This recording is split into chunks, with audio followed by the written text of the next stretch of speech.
Thank you very much. Ladies and gentlemen, you may take your seats.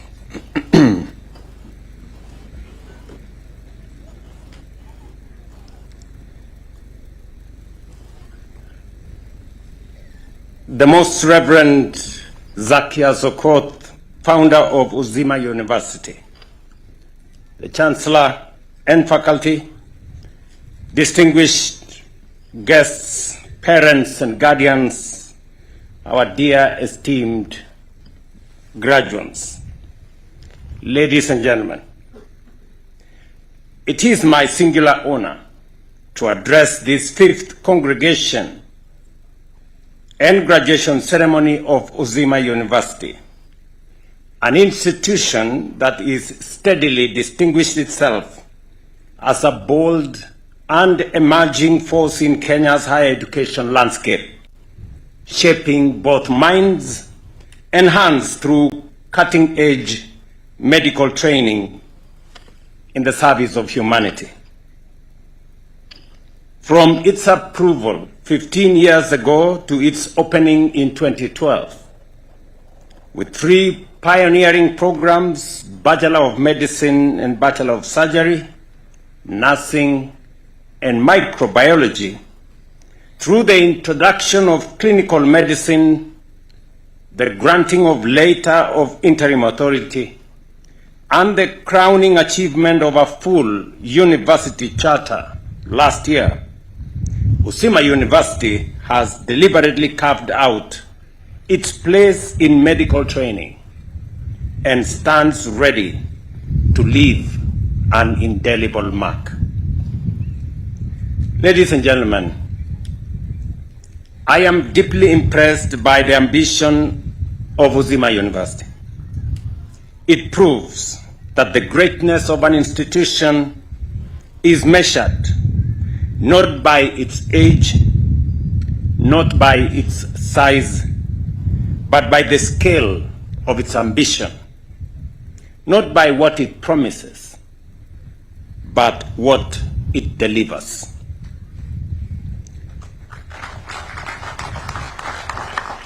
Uzima University may be young, it may be small, but its impact is phenomenal. I know there would have been one person who would have taken great pride in attending this graduation ceremony when this university is now a fully chartered university.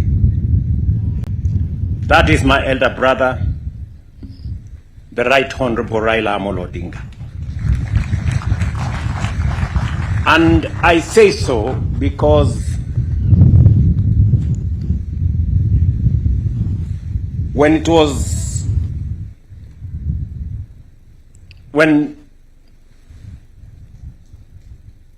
the Archbishop Emeritus, Zacchaeus Okoth, was canvassing for the issuance of charter, he sent the Right Honorable Prime Minister to me. And we had a conversation with him. And he told me the history he has had with this great institution from the humble beginning of fundraising here in Kisumu. And he told me, Mr. President, Zacchaeus Okoth is a great leader, great spiritual leader, and also a champion of education.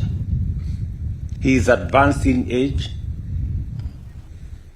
and it is good that we award the university charter before Zacchaeus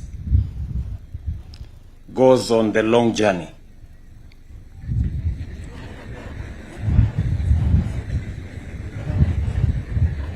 And it was quite a moment, and I'm telling you what we discussed. And therefore he asked me, please prevail on the Commission for University Education to expedite the issuance of charter to this university. We did what was necessary, and the issuance of charter was not undertaken because of the reverence we have for Zacchaeus, but because this university met the conditions necessary for issuance of charter.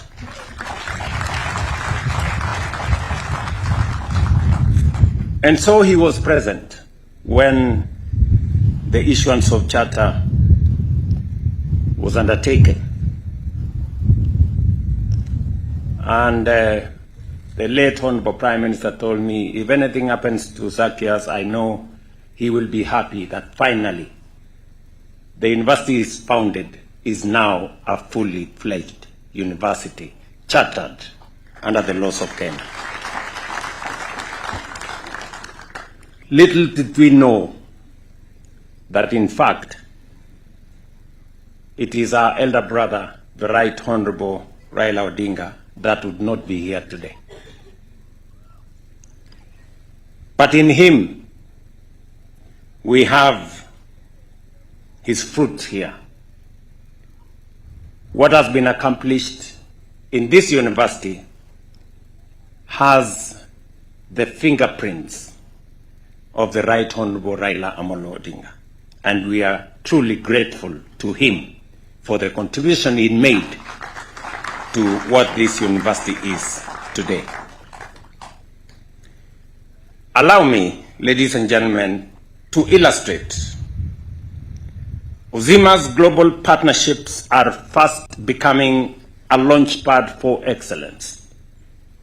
The Uzima Global Campus now serves as a working bridge between the global north and the global south, bringing world-class expertise directly to Kenya, and particularly to Kisumu. Today, we are honored by visiting medical trainers from leading institutions such as Johns Hopkins University, Harvard University, and the University of Oxford, who have delivered hands-on clinical training, transferring not only knowledge, but also the latest life-saving skills in modern healthcare. Through international exchange programs, students and faculty are strengthening healthcare capacity and professional excellence. Specialist collaborations are expanding neurosurgical care and demonstrating the power of diaspora expertise, working hand in hand with local talent. And now, through a major global research partnership, Uzima stands at the threshold of establishing a world-class oncology and hematology research center, a clinical trials hub, and a training ground for the next generation of cancer specialists. And I want to congratulate this university. You are making the right steps in the right direction. Taken together, these initiatives complete the picture of a university setting its sights on excellence, on relevance, and on serving society. That same level of ambition is one we must embrace and cultivate consistently, both as a people and also as a nation. I speak about raising ambition and about raising the bar with special conviction, because it is a cause I deeply believe in and have relentlessly championed. A nation rises only as high as the level of its ambition. For far too long, we settled for the bare minimum. Too often, when faced with choices requiring short-term sacrifices for long-term prosperity, we chose comfort over courage, content to go along simply to get along. That is why affordable housing remains a promise deferred. That is why universal health coverage remained out of reach for many. That is why our savings were paltry compared to neighbors with smaller economies. That is why many of our universities drifted towards insolvency, funded in promise, but not in reality. But that is not the situation anymore. That era of average, of making peace with mediocrity, is well and truly behind us. Today, universal health coverage is a lived reality, with more than 29 million Kenyans registered under the Social Health Authority.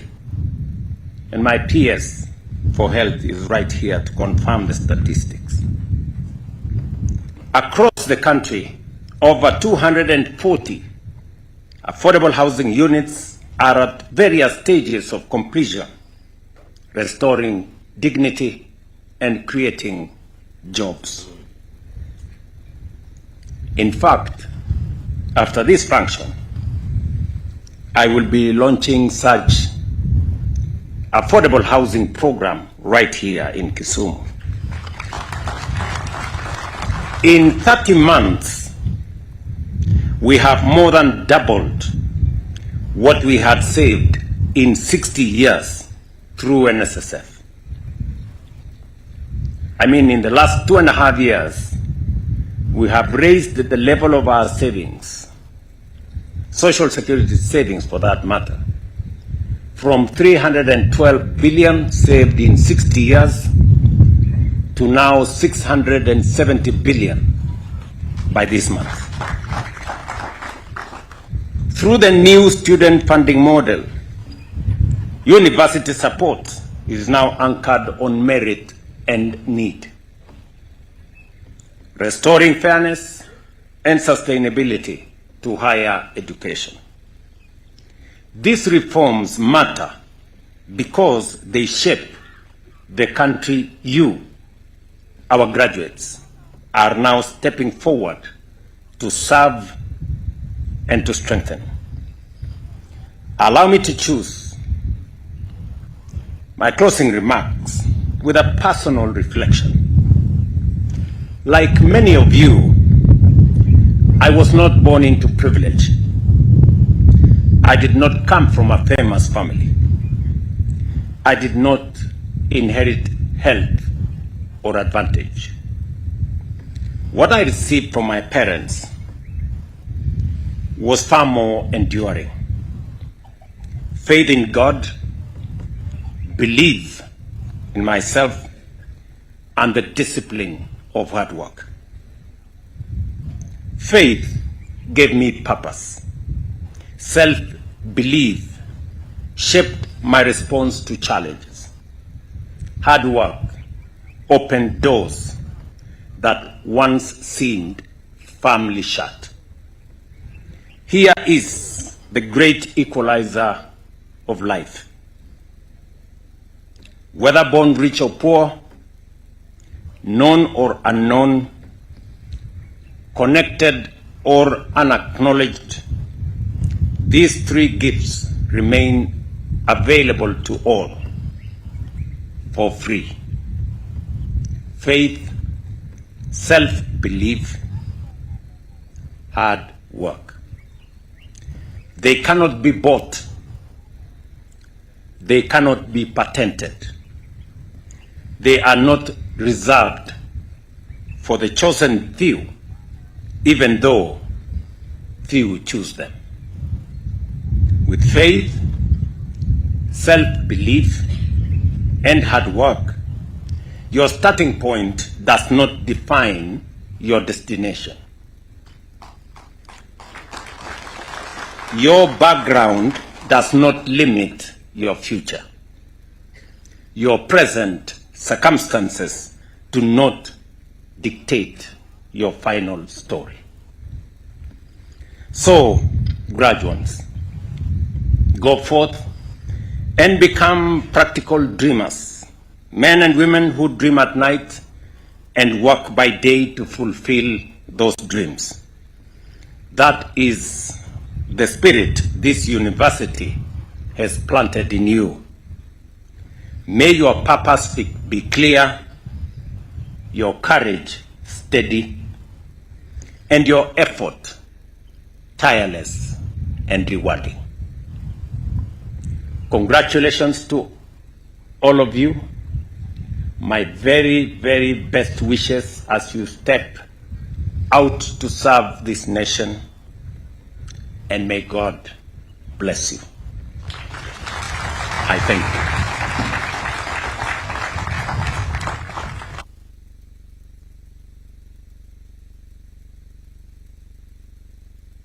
Another round of applause for His Excellency, the President of this great nation, Dr. William Samoei Ruto. Let's take our seats, please.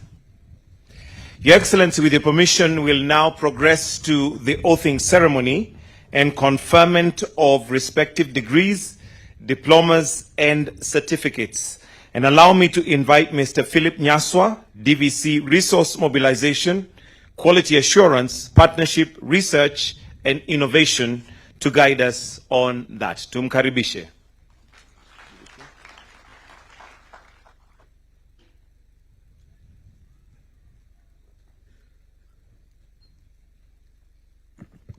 Your Excellency, sir, with your permission, allow me to call on stage the Dean School of Medicine, accompanied by the team, the Chair of Kenya Medical Practitioners and Dentists Council, and the CEO, to administer oath to our School of Medicine.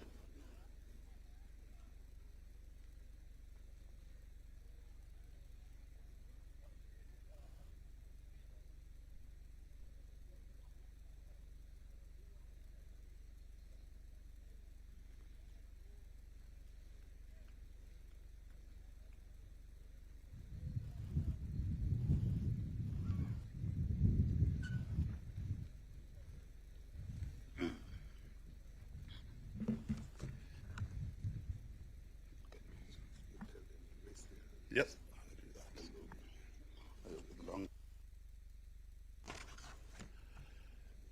May the graduates for the degree of MBCHB please be upstanding.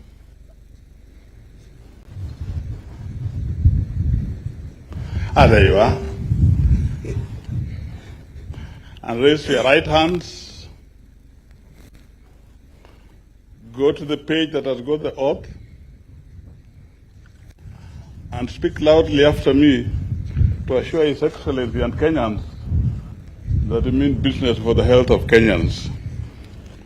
When I say I, you pronounce your name. After that, you read after me.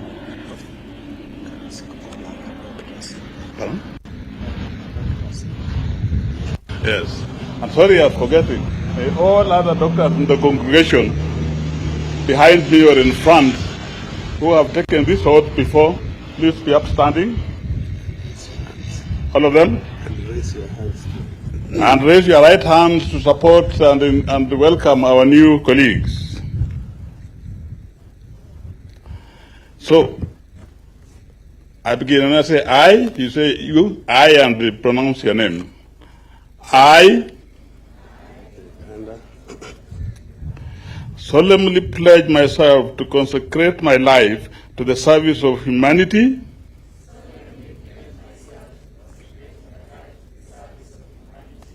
I will give to my teachers the respect and gratitude which is their due.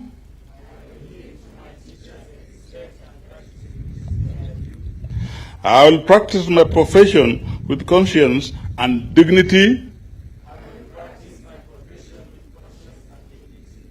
The health of my patient will be my first consideration. I will respect the secrets which are confided in me even after the patient has died.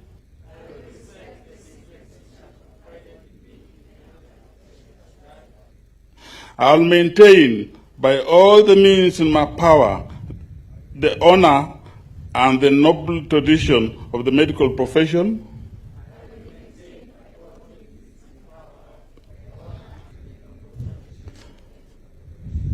My colleagues will be my brothers and sisters.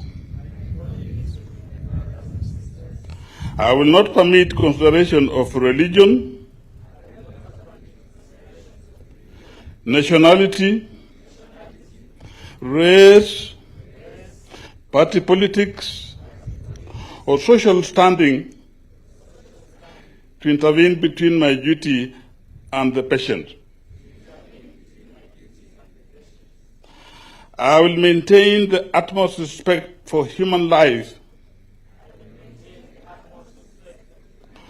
from its beginning, even under threat. And I will not use my medical knowledge contrary to the laws of humanity. I make these promises solemnly, freely, and upon my honor. So help me God.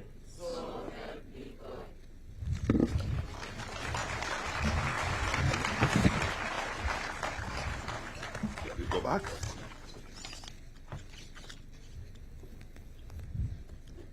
Let's give them another round of applause.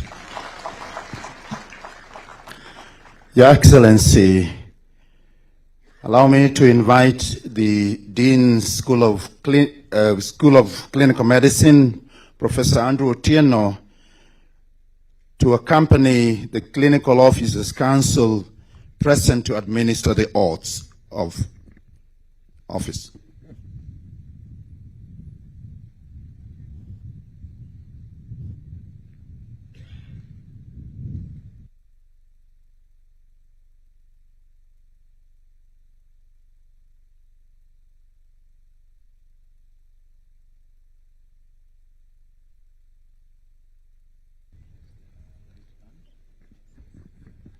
May all the clinical medicine student graduates rise up, diploma and degree.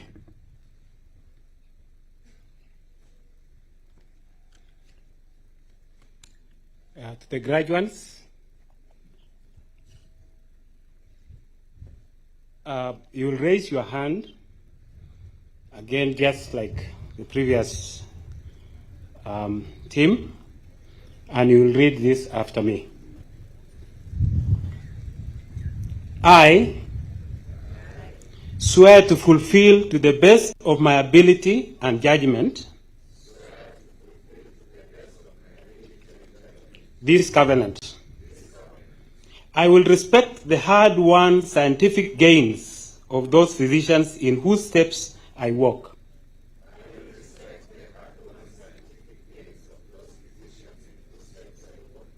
And gladly share such knowledge as is mine with those who are to follow.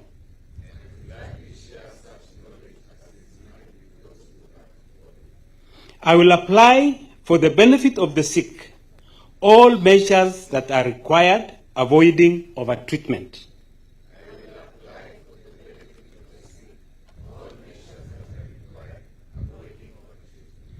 I will remember that there is art to medicine as well as science, and that warmth, sympathy, and understanding may outweigh the surgeon's knife or the chemist's drug.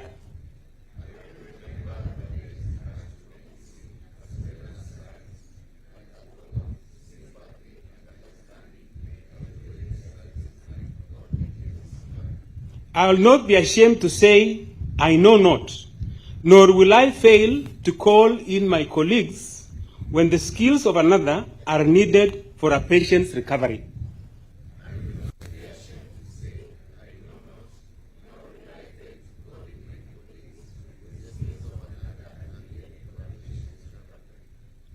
I will respect the privacy of my patients, for their problems are not disclosed to me that the world may know.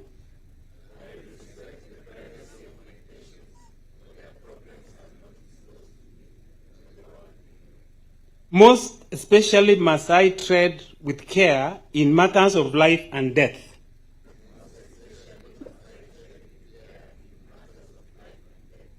If it is given to me to save life, all thanks. But it may also be within my power to take a life. This awesome responsibility must be faced with great humbleness and awareness of my own frailty.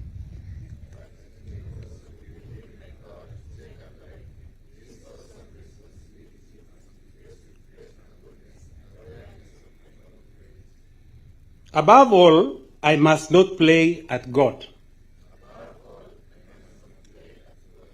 I will remember that I do not treat a fever chat, a cancerous growth, but a sick human being whose illness may affect the person's family and economic stability.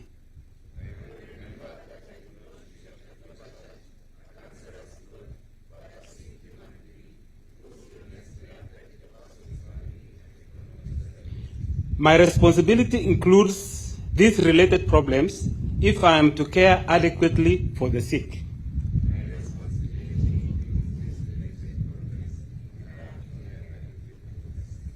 I will prevent disease whenever I can, for prevention is preferable to cure.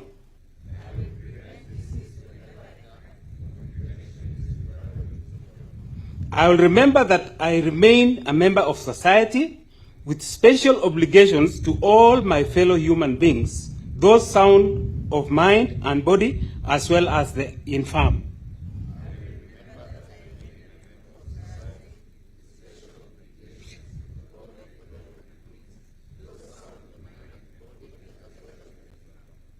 If I do not violate this oath, may I enjoy life on earth, respected while I live and remembered with affection thereafter.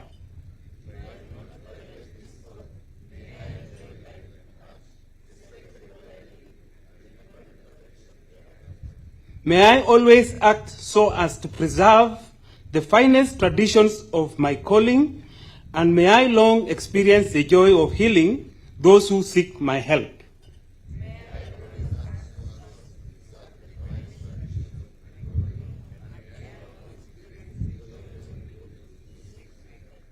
So help me God.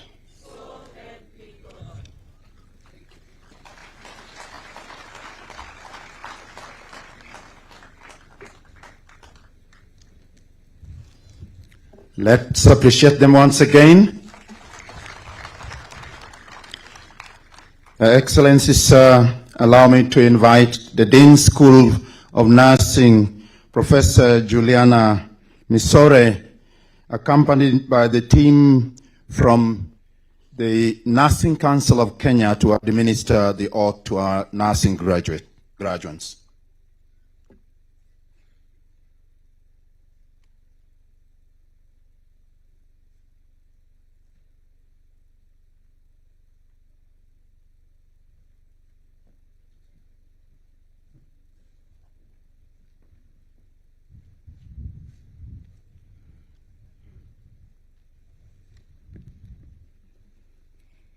Your Excellency, sir,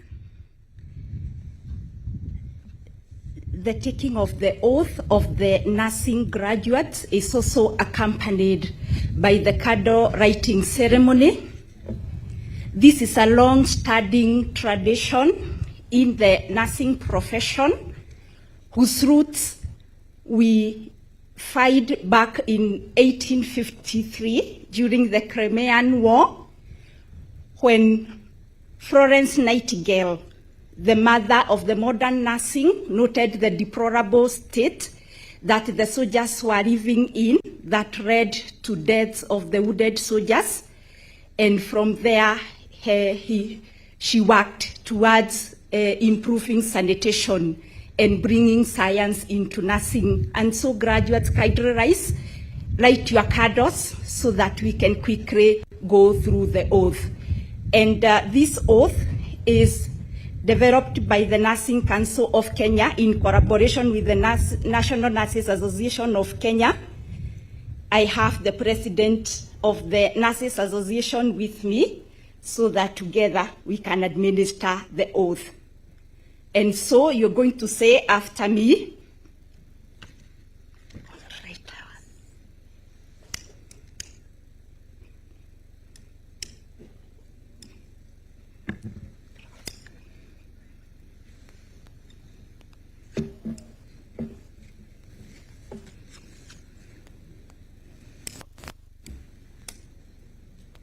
you'll hold the candle with your right hand and you repeat after me.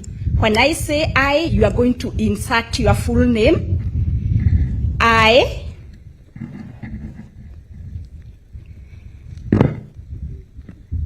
please say your name proudly. That is the same pride that we expect, that you're going to provide care and you're going to observe the oath as we are going to mention it. I do solemnly swear before the Almighty God and in the presence of this assembly. Do solemnly swear before the Almighty God and in the presence of this assembly. To observe the Nurses Code of Ethics. To observe the Nurses Code of Ethics. I shall faithfully practice my profession in accordance with the laid down rules and regulations. I shall faithfully practice my profession in accordance with the laid down laws and regulations as provided for in the Nurses Act, Cap 257 of the Rules of Kenya. As provided for in the Nurses Act, Cap 257 of the laws of Kenya. I shall abstain from whatever is deleterious and mischievous. I shall abstain from whatever is deleterious and mischievous, and shall not take or knowingly administer any harmful drug, and shall not take or administer any harmful drug. I shall do all in my power to maintain and elevate the standard of my profession. I shall do all in my power to maintain and elevate the standard of my profession. I shall hold in confidence all personal matters committed to my keeping. I shall hold in confidence all personal matters committed to my keeping. And all family affairs coming to my knowledge in the practice of my calling.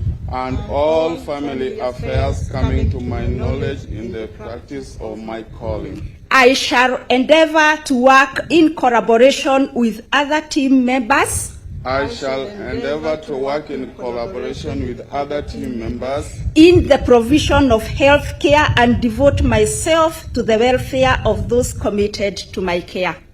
In the provision of health care and devote myself to the welfare of those committed to my care. So help me God. So help me God.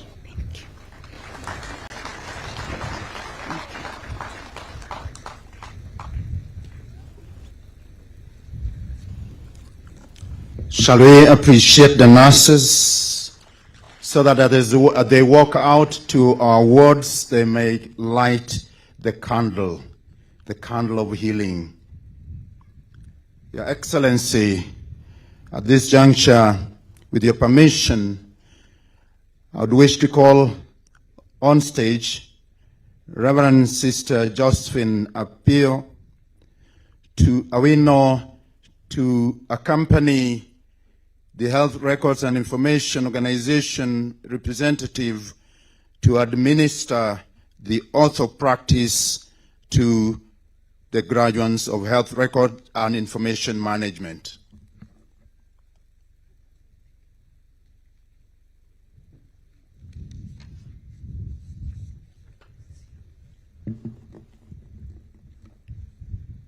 Your Excellency, sir, may I request graduates or graduates for Health Records and Information to please stand up.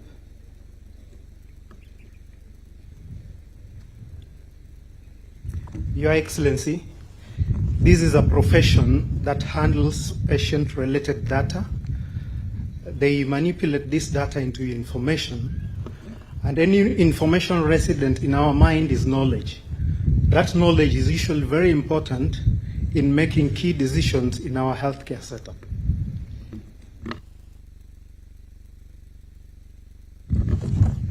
So repeat after me and raise your right hand and be as loud as possible. Raise your right hand. I, Health Records and Information Officer, do swear that whatsoever in my practice or not in my practice, I shall see or hear amid lives of men, which ought not to be mentioned, noised abroad, as to such I will keep silent. Holding such things unfit to be spoken. So help me God. Thank you so much.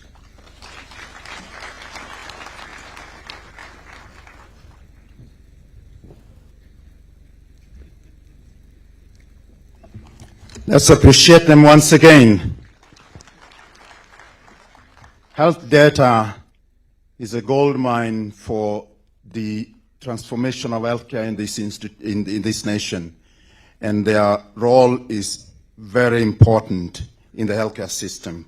Your Excellency, allow me to invite Dr. Mutoro Mbasi, the head of Community Health, Uzima University, to come on stage to administer the oath of practice to the graduates in Community Health and Development of Uzima University.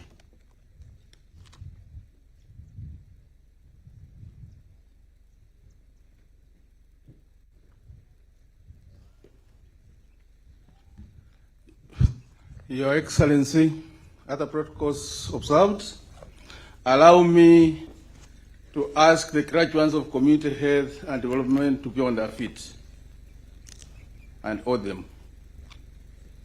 Where are they? Yes, good. Your Excellency, there are only 4, but these are the people who we all depend on for community environment, in community health, for the achievement of universal health care. Now raise your hand, right hand, raise your hand. I also ask similar graduates if they ever took an oath to stand up in support for our new graduates. I'll read, and you recite behind me. When I say I, you say your name. I do hereby take this oath before my God and the entire congregation present here,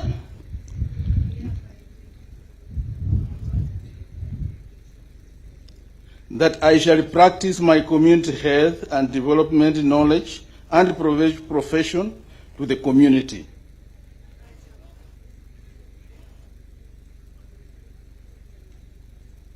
I will work without prejudice, malice, or favor. I shall not ignore any member of the community in my quest to achieve health for all.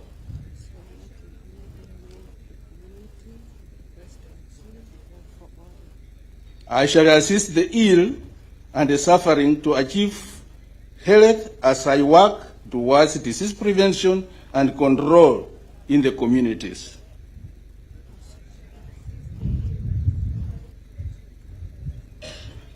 In order to achieve health and development. So help me God.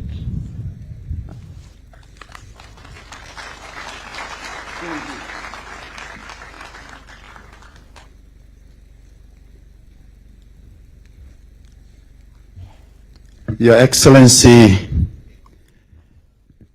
we continue to appreciate your presence, and as the head of that division has affirmed, community health is critical to the achievement of universal health coverage. We are moving to the next stage, and this is the moment you've been waiting for. Your Excellency, sir, allow me to invite on stage the DVC academics who will call upon the deans of schools to present candidates for the conferment of various degrees of Uzima University in the following order: Dean School of Medicine, Dean School of Clinical Medicine, and Dean School of Nursing.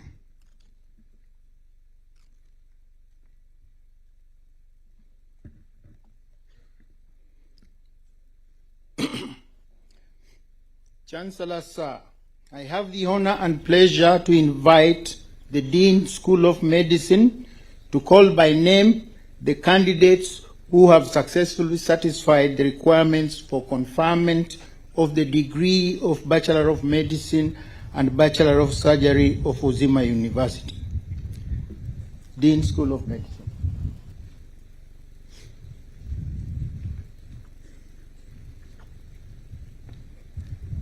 As the Dean mentions your name, you stand until he stops. The end. Thank you. You will stand until the degree is conferred to you. Chancellor, sir, the following 82 candidates satisfied the School of Medicine, Board of Examiners, and the Senate in all the subjects which they were taught and which they were examined for the conferment of the degree of Bachelor of Medicine and Bachelor of Surgery of Uzima University, for which I have the honor to present. Abdile Mohammed, Abdirahama Jima, Abdullahi Ikra, Achieng Judith, Amondi Trixie, Arori Patricia, Awor George, Boke Teresia, Chemoigut Linus, Cherop Lorraine, Cynthia Cherono, David Gabriel, Emerton Malin, Fadil Amar, Galavu Elizabeth, Hassan Zulekha, Jepkirui Consolata, Jerob Faith, Jones Emmanuel, Juma Sharon, Kihuro Snafa, Kinuthia Dennis, Kinywa Jolly, Kipkoech Suleiman, Kipleting Dennis, Kiprono Joy, Kirui Masi, Kitur Michael, Kosgei Brian, Kusienya Teresia, Kuya Branis, Lokao William, Munyefu Patience, Musembi Alan, Musioka Pius, Mutembei Murangiri, Mutenyo Nandako, Mudua Lillian, Mutungi Esther, Mwai Morris, Muithali Imelda, Ndirangu Festus, Ndungu Charles, Nenyunge Susi, Ngima George, Ngui Mudusi, Njagi Sharon, Njoroge Brian, Nurani Muswari, Nyachieo Steve, Nyandieka Jemima, Nyaoga Esther, Obiayo Ronaldo, Odira Laura, Olgas Habiba, Oigara Patience, Ongeta Michelle, Ososo Jerry, Otieno Nicholas, Oyuyo Fadili, Shiranda Edmond, Simiyu Benjamin, Wafula Albinus, Wafula Claret, Wafula Daniel, Wafula Wensolius, Wangigi Millicent, Mwangi Michelle, Langat Simon, Wafula Billy.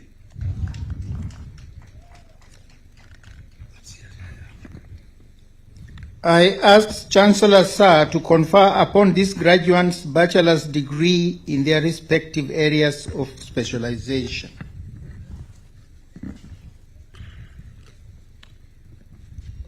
On the recommendation of the Senate and by virtue of the authority vested in me by the University Council, I confer upon you the degree of Bachelor of Medicine and Bachelor of Surgery of Uzima University.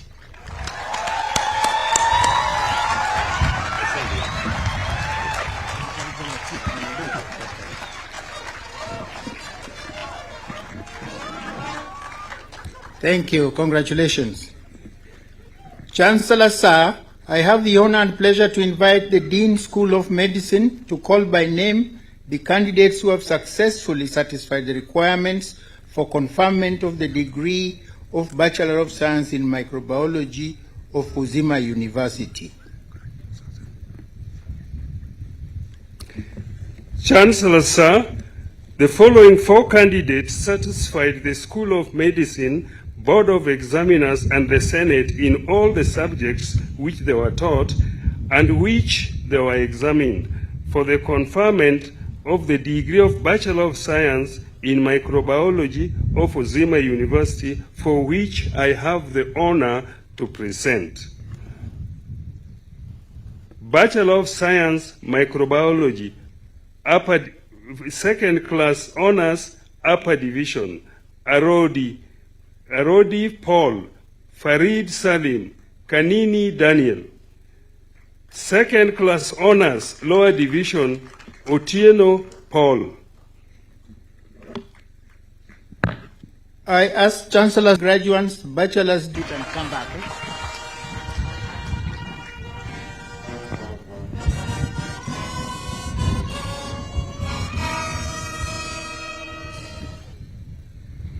Chancellor Sir, I have the honor and pleasure to invite the Dean, School of Clinical Medicine, to call by name the candidates who have successfully satisfied the requirements for conferment of the degree of Bachelor of Science in Clinical Medicine of Uzima University.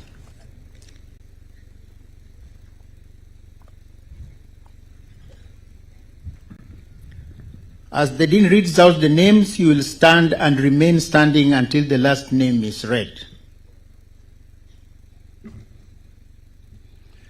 Chancellor Sir, the following 108 candidates satisfied the School of Clinical Medicine Board of Examiners and the Senate in all the subjects which they were taught and which they were examined for the conferment of the degree of Bachelor of Science in Clinical Medicine of Uzima University, for which I have the honor to present.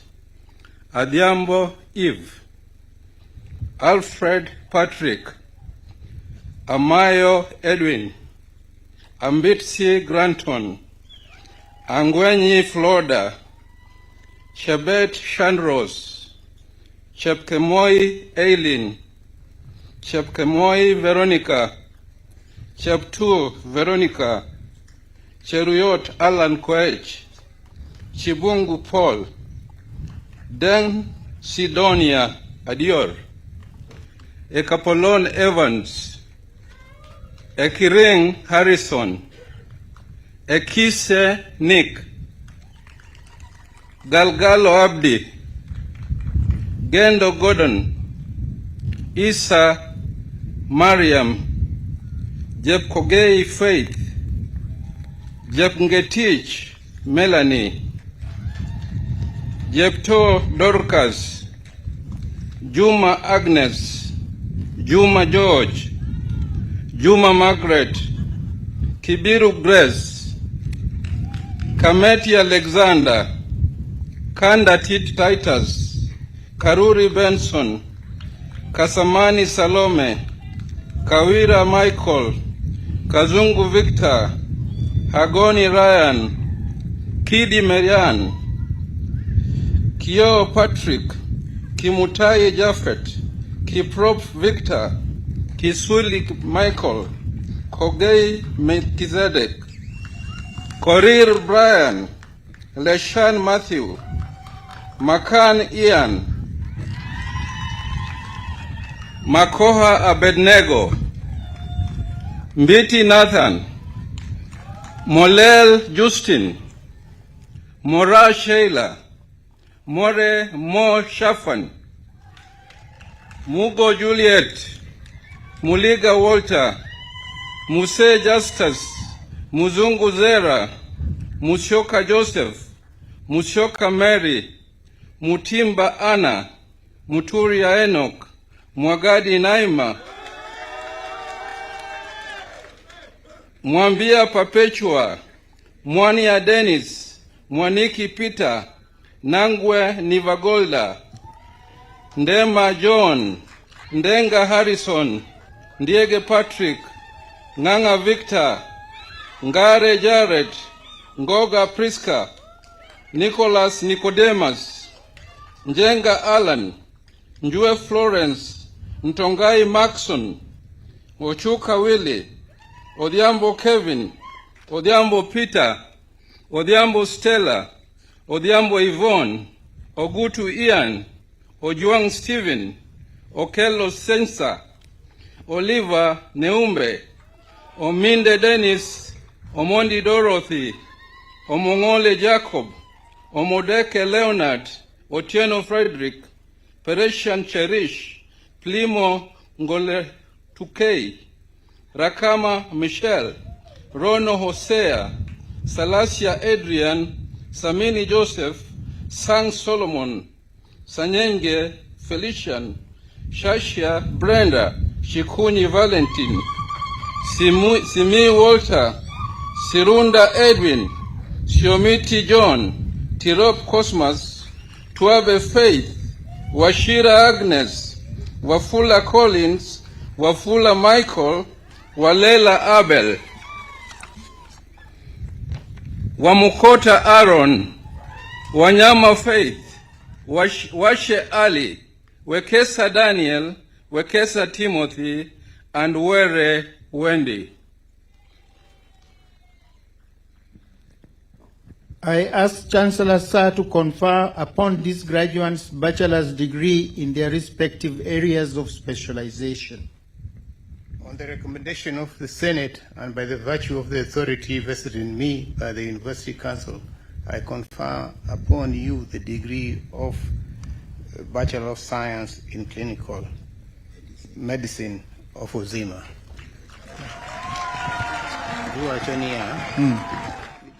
Just read the last name and then read the whole name.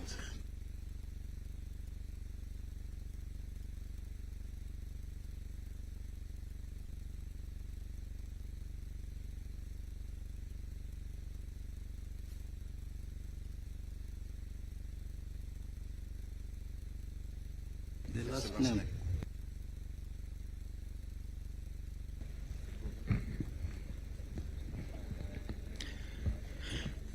Chancellor Sir, I have the honor and pleasure to invite the Dean School of Nursing to call by name the last candidate who have successfully satisfied the requirements for conferment of the degree of Bachelor of Science in Nursing of Uzima University.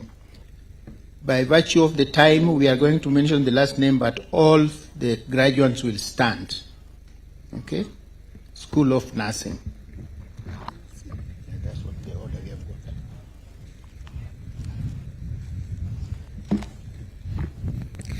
Chancellor Sir, the following 97 candidates satisfied the School of Nursing, Board of Examiner, and the Senate in all the subjects in which they were taught, in which they were examined for the conferment of the degree of Bachelor of Science in Nursing of Uzima University, for which I have the honor to present.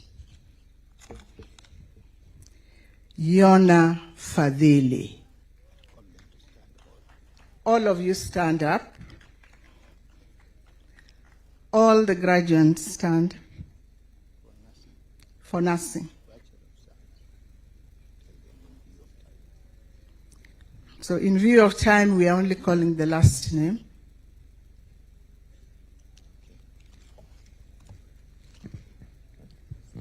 I ask Chancellor Sir to confer upon these graduates bachelor's degree in their respective areas of specialization.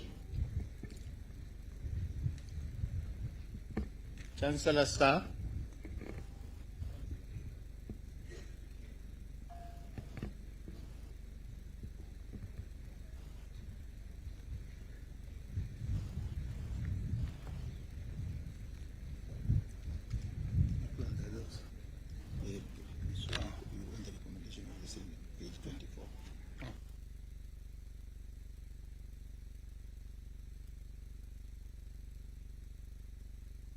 Of the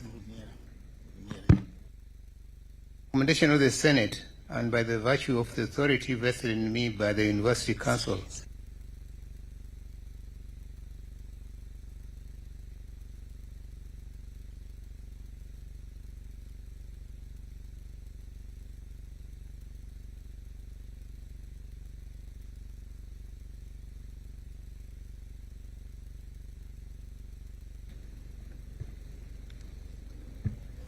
Sorry, ladies and gentlemen. We are going to repeat the process. Graduates, bear with us. Sit down, all of you.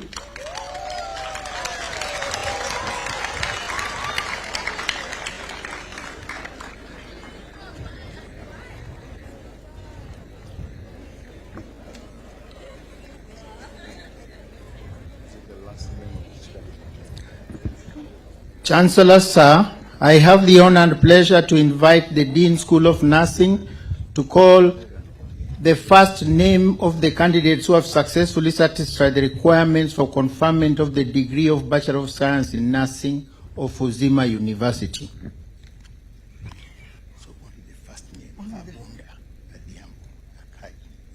And he's telling me only the last name.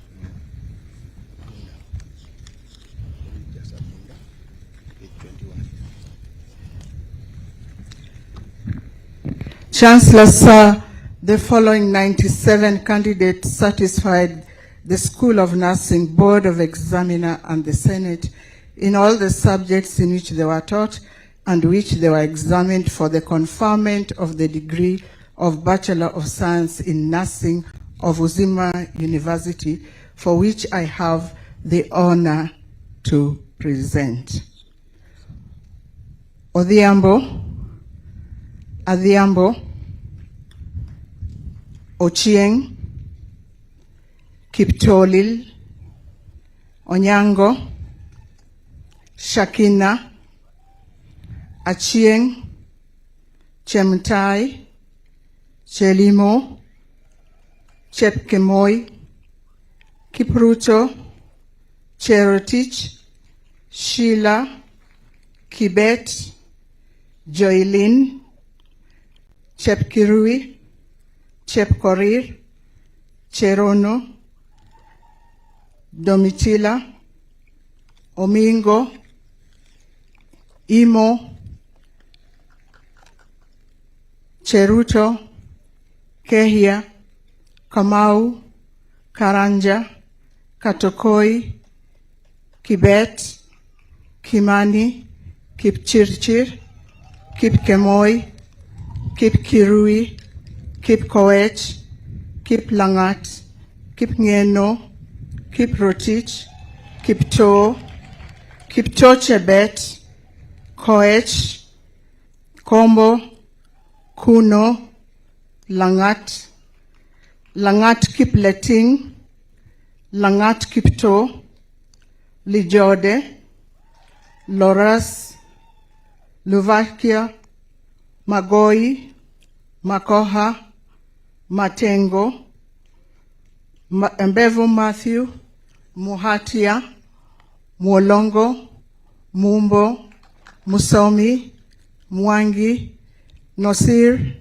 Daga, Njeri, Njuguna, Nkatha, Nyakwemwa, Nyamusi, Nyamwea, Nyanganga, Obala, Odera, Odhiambo, Solo, Odhiambo, Otieno, Odoyo na Manitoba, Oginga, Oigara, Okeyo, Olang, Olum, Omwenga, Onala, Osoro, Oteo, Otieno, Otieno Mark Williams, to go all the way Ouko, Owino Deborah, Pamba Joan, Salim, Shikanga, Teshika Besling, Wafula Beverly, Wafula Wekesa, Wafula Isaac, Wakoli, Wambua, Wanga, Wanyonyi Naliaka, Wanyonyi Nafula, Weda Otieno, Wepukulu, Wereng, and Yona Fadhili. I ask Chancellor Sir to confer upon these graduates bachelor's degrees in their respective areas of specialization. On the recommendation of the Senate and by the virtue of the authority vested in me by the University Council, I confer upon you degree of Bachelor of Science in Nursing of Uzima University.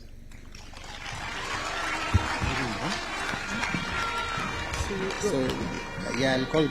I'm calling.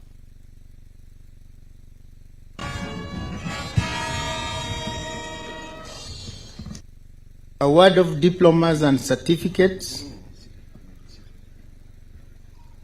Chancellor Sir, I have the honor and pleasure to invite the Dean, School of Clinical Medicine, to call by name the candidates who have successfully satisfied the requirements for the award of Diploma in Clinical Medicine and Surgery of Uzima University.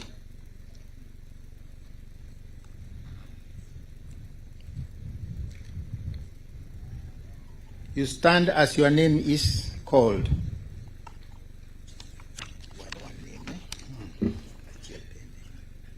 Chancellor Sir, the following 9 candidates satisfy the School of Clinical Medicine, Board of Examiners, and the Senate in all the subjects which they were taught and which they were examined for the award of Diploma in Clinical Medicine and Surgery of Uzima University, for which I have the honor to present.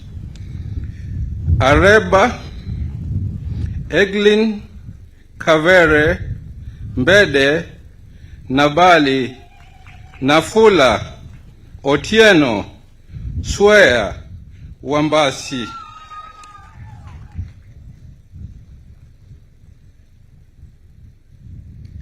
I ask Chancellor Sir to award these graduates diploma in their respective areas of specialization. On the recommendation of the Senate and by virtue of the authority vested in me by the University Council, I award you the Diploma in Clinical Medicine and Surgery of Uzima University.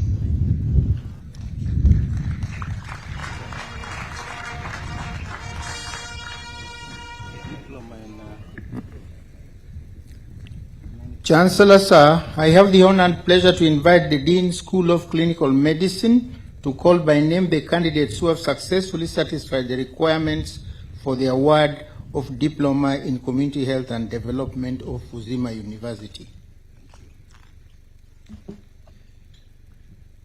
Chancellor Sir, the following 4 candidates satisfied the School of Clinical Medicine, Board of Examiners, and the Senate in all the subjects which they were taught and which they were examined for the award of Diploma in Community Health and Development of Uzima University, for which I have the honor to present.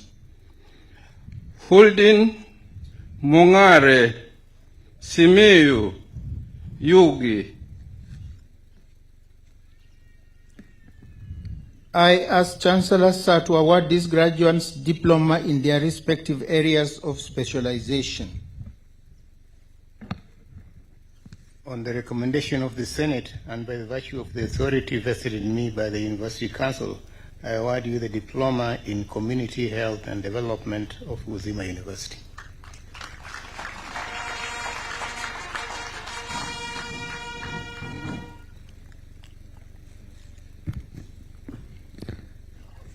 Chancellor, sir, I have the honor and pleasure to invite the Dean, School of Nursing, to call by name the candidates who have successfully satisfied the requirements for the award of diploma in Health Records and Information Management of Uzima University.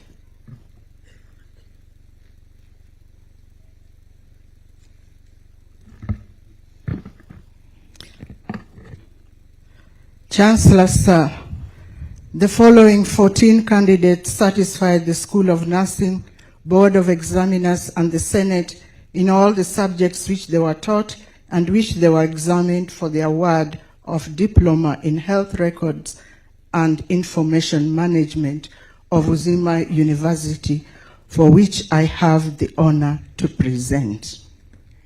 Diploma in Health Record and Information Management, Adai Sharon, Angai Esther, Chiaji Paul, Jacqueline Awur, Nyongesa Magdalene, Ochieng Robert, Odera Janet, Oyari Mborongo, Osoro Samuel, Otieno Masi, Otieno Wendy, Ouma Elizabeth, Shitoro Aurelia, Wanyakio Nanjoa Geterina.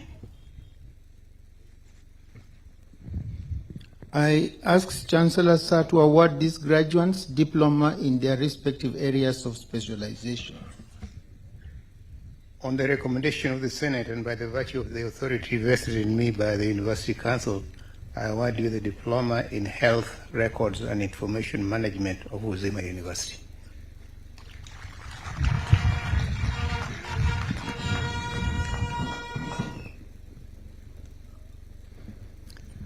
Chancellor, sir, I have the honor and pleasure to invite the principal, St. Catherine School of Nursing, to call by name the candidates who have successfully satisfied the requirements for the award of diploma in registered community health nursing.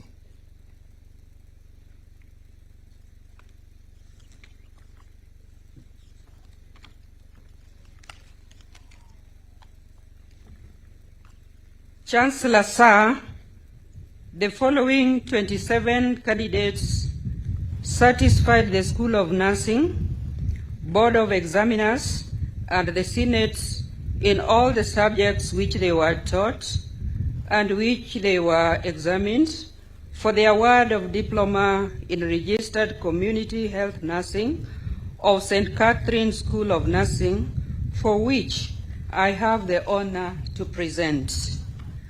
Awur, Betts, Biwot, Etiang, Gore, Guda, Kihoria, Kimosop, Kiptum, Kichui, Machisu, Majori, Makoha, Manyonge, Muhonja, Murega, Musasia, Odhiambo, Philista, Odhiambo, Susan, Odoch, Okelo, Otieno, Rono, Tuwei, Wamalwa, Wanjala, and Wasonga.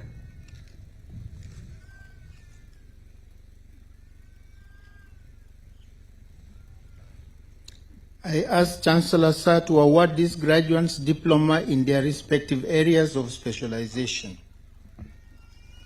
On the recommendation of the Senate, by the virtue of the authority vested in me by the University Council, I award you diploma in registered community health nursing of St. Catherine School of Nursing. Makofi, thank you very much. Chancellor, sir, I have the honor and pleasure to invite the Dean, School of Medicine, to call by name the candidates who have successfully satisfied the requirements for the award of Diploma in Mortuary Science and Practice of Uzima University.